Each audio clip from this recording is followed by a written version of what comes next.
where we came from, why we're here, and that's what I'm going to do. First thing I'm going to talk to you about, and I'm going to read a letter from Silas Harrington, dated the 7th of May, 1848. This is going to set the stage for everything I'm going to talk to you about. Dear friends, I take up my pen to inform you that I am well at present, hoping these lines may find you enjoying the same blessing. The company are all well and tolerably well pleased with the country. We have made our selections and have commenced building our houses. We will be done in a few days. We have taken our oxen team and plow on the shares to plow one half of the company and the other for the own. Now Silas and Alfred were already here.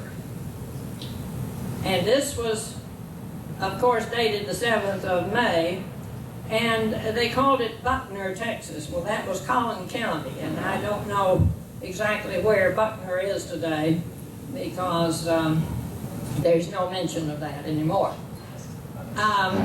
We will commence to plow tomorrow. The spring has been cool so far yet and wet, and we have had several northers here, but within the last few days the weather is warm, but not sultry. This country is like the ocean.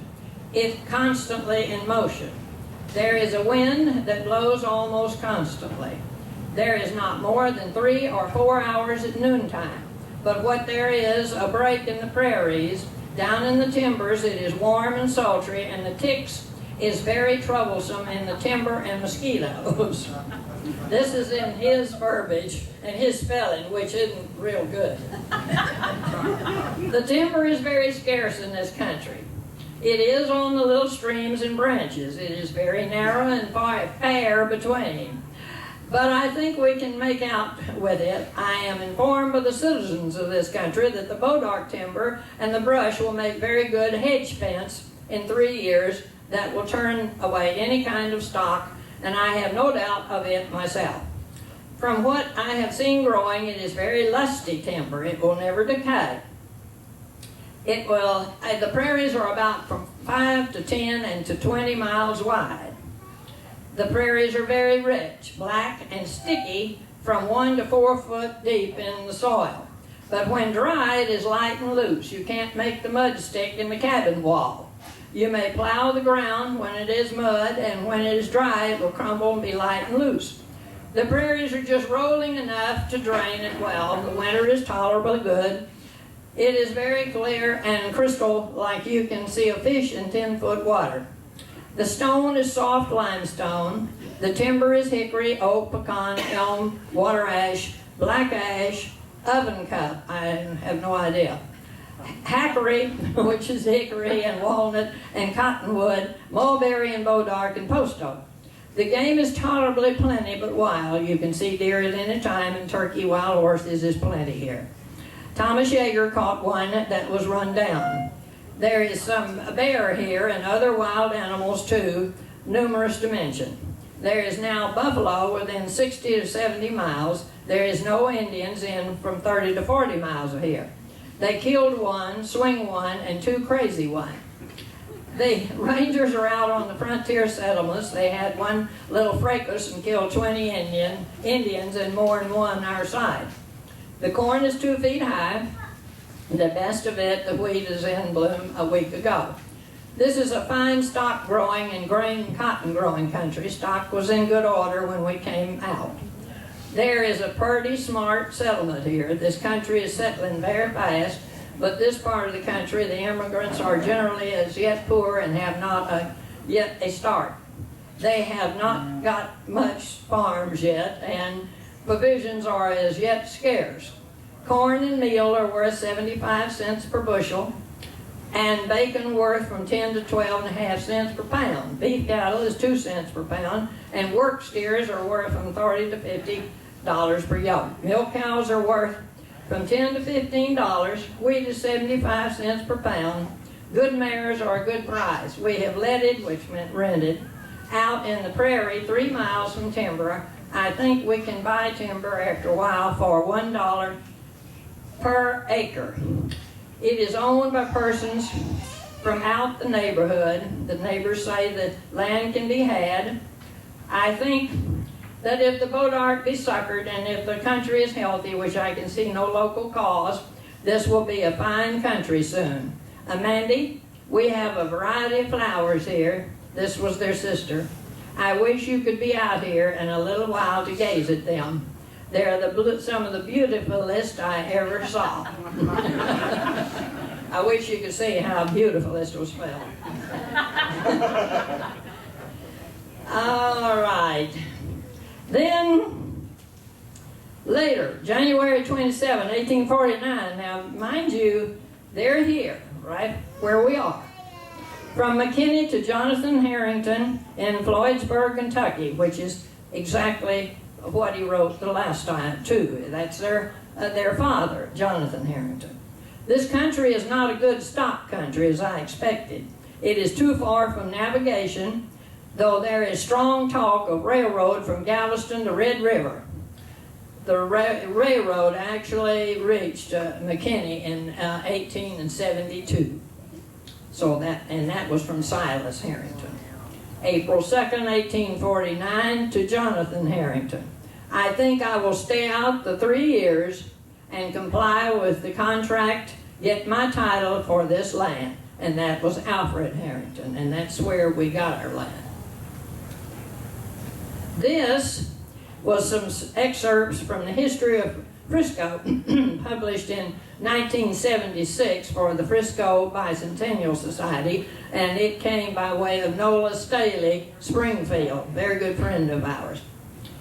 John Alfred Harrington came to Texas from Kentucky about 1848.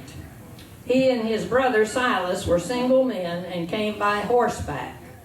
A family member holds the land grant papers signed by Sam Houston. Alfred and Silas were among the men who named Lebanon on Preston Road. From the Bible, Cedars of Old Lebanon. Alfred was the first person buried in Rowlett Cemetery, and I think we all know that old cemetery. The John Huffman family also came from Kentucky to this area about the same time as Alfred and Silas Harrington. Alfred and Silas married the twin daughters of John Huffman and wife Susanna Huffman. The girls were named Martha and Mary. Morris T. and Minnie Harrington Griffin came to this area in 1882, settling on 1,100 acres of land. The grandfather, Alfred Harrington, purchased this land with a saddle horse without the saddle and 20 sheep in 1849 from T.A. West, who copyrighted it.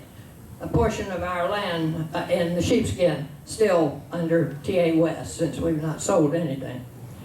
The land was given to Minnie Harrington Griffin by her mother, Martha Huffman Harrington, as a wedding gift. Morris T. came to Texas from Georgia at 16. He was in Denison, Texas, where he had a brother named John. Morris was a school teacher and ventriloquist and had a monkey named Pete. He worked with Wild Bill Hickok in his medicine show, touring this area of Texas. Sold medicines from the wagon, good entertainment. Lyndon Johnson's heritage is Mary Huffman, the other twin sister. Lyndon visited Uncle John, our Uncle John, and family in Louisville in early years many times. That was Uncle John and Jenny. Morris and Minnie took up residence at the home place because of the natural spring flowing out the side of the hill. They could cool the milk and butter and had drinking water.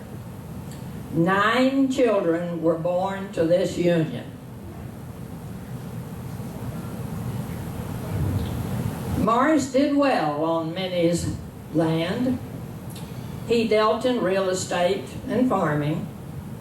He and Mr. John Morgan named Hebron after the one in the Bible.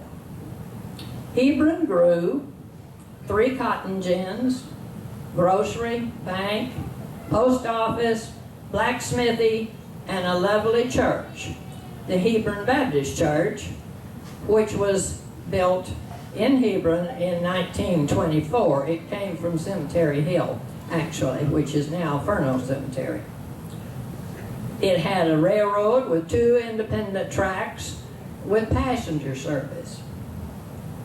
Morris T. became a wealthy man, owned hundreds of acres from Hebron to Frisco. Children grew up, fell in love, married, and each one was given 200 acres with a horse. Pardon me, a house. That's much better. Probably needed a horse too. They came up with a fair price.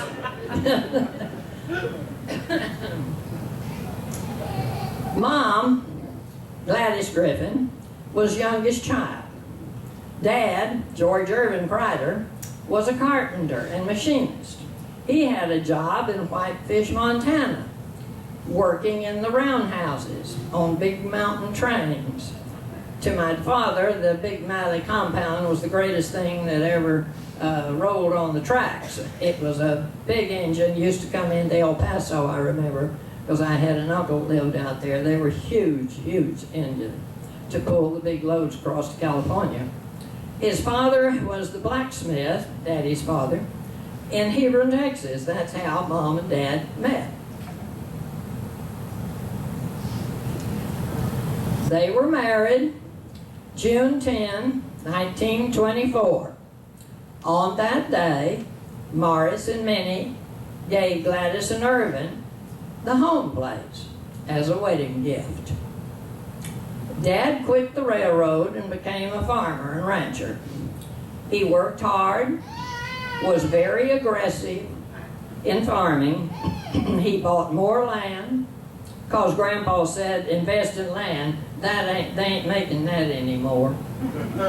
Which was very true today, isn't it? He fixed up the old homestead and made it beautiful. In 1930, it burned down because of a faulty flue in the old fireplace. I was born, and the barn burned in 1931. Building a new house, a new baby, and barn, plus paying on his debts. And we think we had it bad sometimes. No wonder I'm an only child.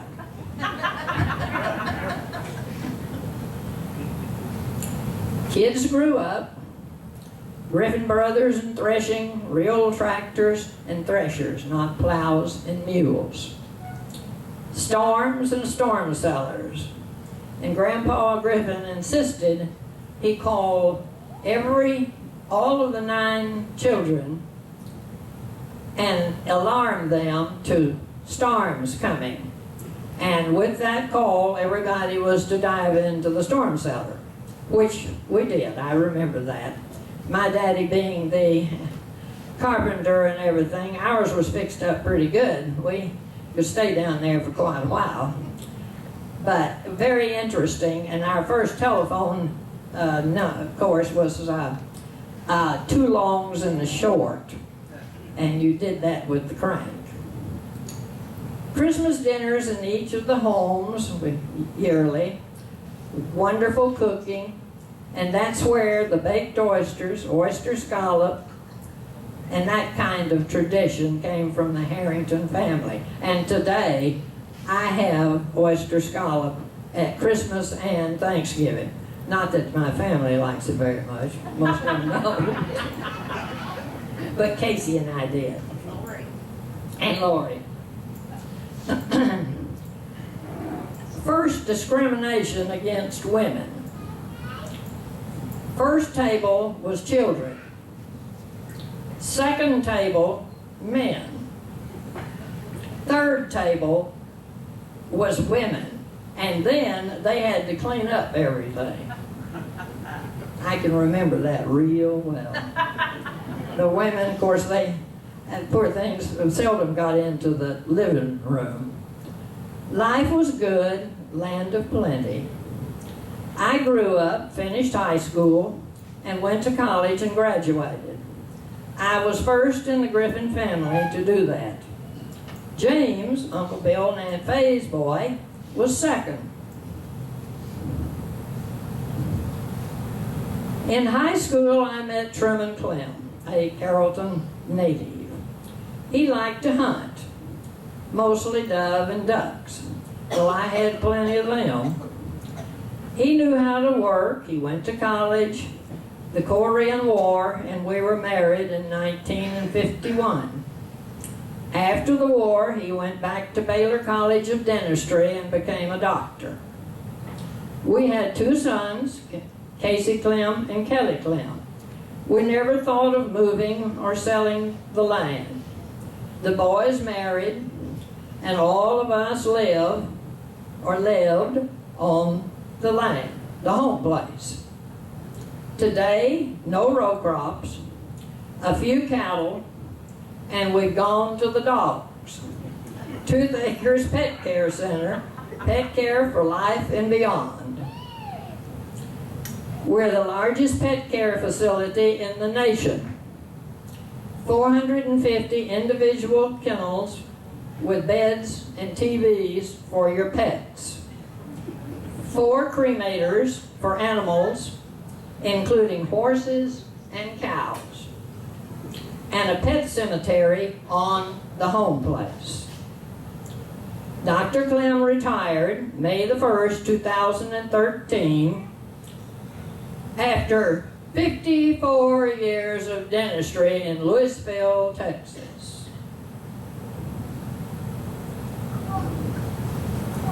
He had offices with Hal Slagle until Hal sold the place, but Hal built the building and Truman practiced in the same place.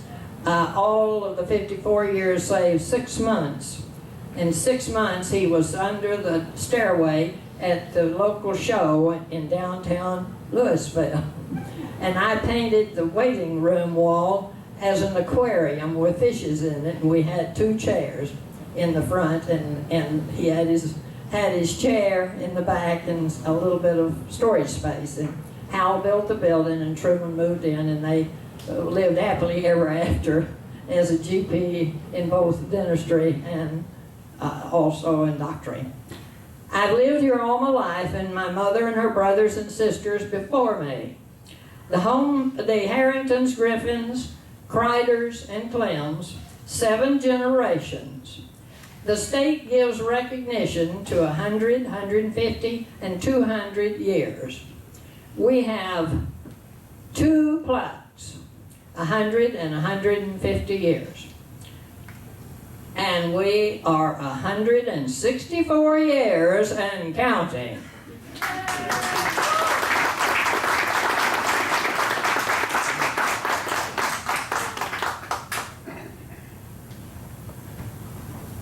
Thank you, Betty. Thank you, Bob.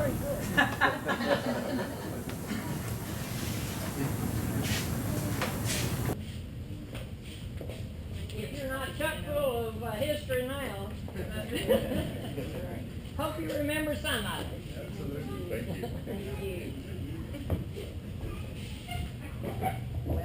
Before you get too far, does anybody have any questions for Betty?